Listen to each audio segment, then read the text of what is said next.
আলহামদুলিল্লাহ হামদান কাসিরান তৈবান মুবারাকান ফি আল্লাহুম্মা সাল্লি আলা সাইয়্যিদিনা মুহাম্মদ ওয়া আলা আলি মুহাম্মদ। আসসালামু আলাইকুম ওয়া রাহমাতুল্লাহি ওয়া বারাকাতুহু। আচ্ছা, আপনি কি জানেন কালো জাদু ব্ল্যাক ম্যাজিক কি? কালো জাদু এক ধরনের সুপার ন্যাচারাল পাওয়ার, যাকে খারাপ উদ্দেশ্য ও অন্যের ক্ষতি করার জন্য প্রয়োগ করা হয়ে থাকে। জাদু, বান, টোনা, উচ্চাটন, মারণ, বশীকরণ, কাউকে তাবিজ করা, কুফরি জাদু করা, এগুলো সম্বন্ধে কম বেশি আমরা অনেকে পরিচিত। এগুলোকে এক কথায় কালো জাদু ব্ল্যাক ম্যাজিক বলে। এগুলো বস্তুত সেই তুপ্ত প্রক্রিয়া। কালো জাদু এক ধরনের সুপার ন্যাচারাল পাওয়ার, যাকে খারাপ উদ্দেশ্য ও অন্যের ক্ষতি করার জন্য প্রয়োগ করা হয়ে থাকে। পৃথিবীতে এমন কোনো দেশ নেই যেখানে কালো জাদুর চর্চা না হয়ে থাকে। হিন্দু, বৌদ্ধ বহু প্রাচীন কাল থেকে কালো জাদুর সাহায্য নিয়েছে। হিন্দু তন্ত্র সাধনায় মূলত কালো জাদুই চর্চা করা হয়ে থাকে। তন্ত্রের উচ্চাটন, মারণ, বিদ্বেষণ, স্তম্ভন, আকর্ষণ, মোহন, বশীকরণের ৬টি ক্রিয়াকে ষটকর্ম বলে। বশীকরণের সাহায্য নেওয়াটা আজকাল আমাদের দেশে তথা ইউরোপ, আমেরিকায় অনেকের কাছে খুবই প্রচলিত। বশীকরণ পুরোপুরি কালো জাদুর একটা অবিচ্ছেদ্য অংশ। কালো জাদুর যারা চর্চা করে তার বেশিরভাগই পেশাদার হিসেবেই কাজ করে থাকে। পৃথিবীর সব দেশেই কালো জাদুর বেশি সাহায্য নিয়ে থাকেন কিছু মহিলা। তাদের মধ্যে শিক্ষিত, তথাকথিত অশিক্ষিতের কোনো তফাৎ নেই।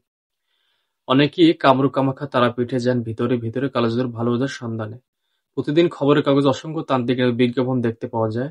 এরা মূলত কালো জাদুর চর্চা করা থাকে। এই মুহূর্তে সারা দেশের মধ্যে কালো জাদুর পীঠস্থান হিসেবে আসামের ত্রিপুরা কামরূপ কামাখ্যা মেয়ং বিশেষভাবে খ্যাতি অর্জন করে আছে। পৃথিবীর বহু দেশ থেকে বহু পুরুষ-মহিলা এখানে এসে থাকেন কালো জাদুর সাহায্য নেওয়ার জন্য।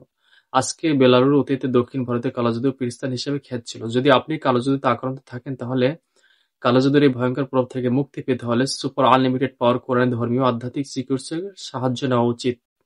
মনে রাখবেন, কালো জাদুর প্রভাব মারাত্মক ভয়াবহ, যা একজন সুস্থ স্বাভাবিক মানুষকে দুঃখ, বেদনা, কষ্ট দিতে এমনকি মৃত্যুর দুয়ারে পর্যন্ত নিয়ে থাকে। এই কালো জাদু পুরো পৃথিবীতে এখন ছড়িয়ে গেছে। বর্তমানে আপনি দেখবেন যারা মার্চেন্ট ফ্যামিলি, খুবই কোটিপতি, তাদের ভেতরে বিচ্ছেদ হয়ে যাচ্ছে কোনো কারণ ছাড়াই, অকারণে। দু-এক মাস বিবাহের ২-১ মাস পরেই তাদের ভেতরে বিচ্ছেদ হয়ে যাচ্ছে। একজন অপরকে চোখে দেখতে পারে না।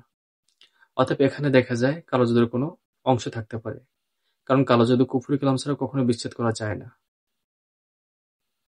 আবার আপনারা অনেক জায়গায় দেখতে পাবেন একটি খুব সুন্দর, সুষ্ঠু, সুন্দর মানুষ, যার জীবনটা ছিল খুবই স্বাভাবিক, হঠাৎ করে সে অসুস্থ হয়ে গেল, ধীরে ধীরে সে মৃত্যুকে চলে গেল। আমার চোখে আমি এমন দেখেছি, স্বামী স্ত্রীর মধ্যে খুব ভালো সম্পর্ক ছিল, কিন্তু মেয়ের যে মা, ছেলেকে চেয়েছিল বাধ্য করতে, অর্থাৎ জামাইকে চেয়েছিল বাধ্য করতে।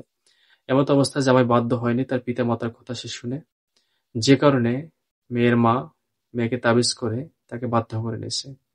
নেওয়ার এক পর্যায়ে ওই মেয়েকে অন্য জায়গায় বিবাহ দিয়েছে। ছেলেকে কুফরি কালাম জাদুবান টোনা করার পরে তাকে শুকনো মেরেছিল গাছের উপরে। ধীরে ধীরে সে মৃত্যুর কোলে ঢলে পড়ছে। এটা আল্লাহ রাব্বুল আলামিন আমাকে দু চোখে দেখিয়েছে।